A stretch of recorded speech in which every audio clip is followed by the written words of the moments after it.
రాష్ట్రంలో అస్తవ్యస్త పాలనతో పరిశ్రమలు వెళ్లిపోయే పరిస్థితి ఉందన్నారు బీఆర్ఎస్ అధినేత కేసీఆర్. మరోవైపు మోదీ మోసపూరిత హామీలతో ప్రజలను మోసం చేస్తున్నారన్నారు.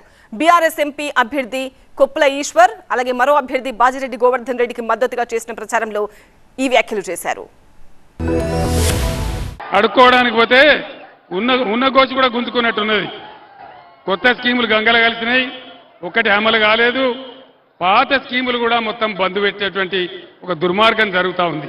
ప్లాస్టిక్ ఇండస్ట్రీ, అల్యూమినియం ఇండస్ట్రీ వాళ్ళందరూ కూడా బేజారైతా ఉన్నారు. అందరూ కూడా ఇక్కడ వెళ్ళిపోవాలని ఆలోచిస్తూ ఉన్నారని చెప్తా ఉన్నారు. రాష్ట్రం యొక్క పరువు గంగలో కలిసిపోతా ఉంది. ఈ రాష్ట్రంలో ఒక మంత్రి, కేంద్ర మంత్రి ఉంటే 5 రూపాయల అభివృద్ధి జరగదు. దీని మీదికెళ్ళి మోడీ గవర్నమెంట్ మొత్తం జూటా వాగ్దానాలు, సబ్కా సాత్ సబ్కా వికాస్ ఏమైనా అయిందా? ఏం కాలే కానీ సబ్కా సత్యనాశ అయింది. మొత్తం మందిని ముంచేసింది మోడీ. ఇదంతా గ్యాస్ పురాణమే తప్ప ఈ దేశంలో ఎవ్వలకు కూడా ఏమి కూడా చేయలేదు, చెయ్యరు కూడా.